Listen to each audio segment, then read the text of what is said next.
Hello दोस्तों, हमारे channel कहानी के भंडार में आपका स्वागत है। तो दोस्तों, आज के इस वीडियो में मैं आपको एक मजेदार कहानी सुनाने जा रहा हूँ, जिस कहानी का नाम है चतुर कौवा। तो बिना किसी देरी के इस कहानी को शुरू करते हैं। लेकिन कहानी शुरू करने से पहले मैं आपको यह बताना चाहता हूँ कि हमारी वीडियो अब थोड़ा कम आए करेंगे, क्योंकि मेरे एग्ज़ाम चल रहे हैं इसलिए। तो चलिए इस कहानी को शुरू करते हैं। एक समय की बात है जब राजस्थान के सूखे इलाके में हमेशा ही पानी का अकाल रहता था। वहां एक बूढ़ा कौवा रहता था। उसके दो पुत्र थे जो हमेशा ही आपस में लड़ते झगड़ते रहते थे। उस बूढ़े कौवे के पास उसकी संपत्ति के रूप में पानी से भरे दो मटके मटके थे। कौवा अब बूढ़ा हो चला था, इसलिए उसे लगता था कि अब उसका अंतिम समय नजदीक है। परंतु उस बूढ़े कौवे को एक चिंता सताती रहती कि उसके मरने के बाद उसके दोनों पुत्रों में पानी के मटके के बंटवारे को लेकर कहीं झगड़ा ना हो जाए। इसलिए उस बूढ़े कौवे ने अपनी अंतिम समय में के वक्त अपनी संपत्ति दो घड़ों को अपनी दोनों मटकों को अपने पुत्र के बराबर बराबर बांट दिया। बांटकर स्वर्ग सिधार गया। दोनों घड़े पानी से भरे हुए थे। दोनों कौवों ने आपस में एक समझौता किया कि वह केवल अपने घड़े पर ही अपना अधिकार समझेंगे, दूसरे के घड़े पर कोई अधिकार नहीं जताएगा। समय बीतता गया और अब समय आ गया। गर्मी के मौसम था। दोनों कौवों में बड़ा कौवा मेहनत करने में विश्वास नहीं रखता था। वह सब कुछ आसानी से और जल्दी पाने की आकांक्षा रखता था, जो उसका अवगुण भी था और मूर्खता भी। दूसरा छोटा कौवा मेहनती और परिश्रमी था। वह सब कुछ परिश्रम से प्राप्त करने में विश्वास रखता था, जो उसका गुण भी था और बुद्धिमानी भी।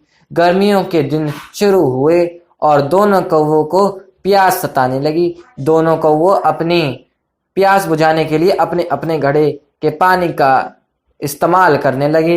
इसी तरह धीरे धीरे दोनों कौवों के घड़े का पानी खत्म होने लगा। अब बस घड़े की तली में कुछ पानी बचा था। जब अब दोनों कौवों को घड़े की तली से पानी पीना बहुत मुश्किल हो गया, क्योंकि पानी तक उनकी चोंच नहीं पहुंच रही थी। दोनों कौवे प्यास से तड़प रहे थे।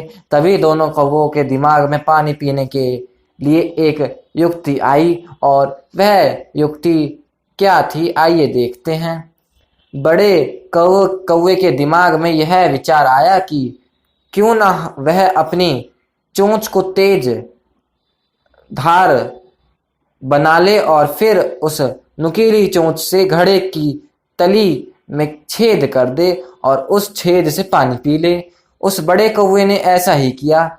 उसके घड़े की तली में अपनी चोंच से छेद कर दिया और पानी पीकर अपनी प्यास बुझा ली। छोटे कौवे के दिमाग में विचार आया कि क्यों ना वह मेहनत करके उस घड़े में कंकड़ पत्थर जमा करे, जिससे घड़े की तली का पानी ऊपर आ जाएगा और उससे वह अपनी प्यास बुझा ले। छोटे कौवे को यह विचार उचित लगा और उसने ऐसा ही किया।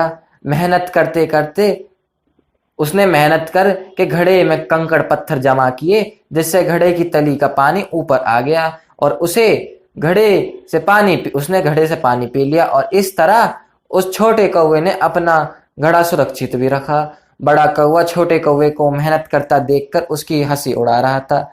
बड़े कौवे ने छोटे कौवे से कहा कि तुम कितने मूर्ख हो। अगर तुम मेरी तरह घड़े के नीचे छेद कर लेते तो तुम कब का पानी पी सकते थे और तुम्हें मेहनत भी नहीं करनी पड़ती।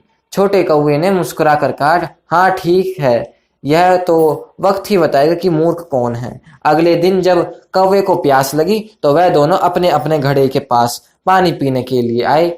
छोटे कौवे ने तो अपने घड़े से पानी बड़ी ही आसानी से पी लिया, क्योंकि उसके घड़े का पानी तो अब ऊपर आ गया था। मगर बड़े कौवे ने घड़े का पानी तो उसकी मूर्खता के कारण घड़े के नीचे छेद से निकल कर बह गया। इसलिए बड़ा कौवा प्यासा ही रहा। बड़े कौवे की मूर्खता के कारण अब चाहे कितनी भी बरसात क्यों ना हो जाए, फिर भी उसके घड़े में पानी नहीं रुकता था, क्योंकि उसके घड़े की तली में छेद था। मगर छोटे कौवे का घड़ा हमेशा पानी से भरा रहता।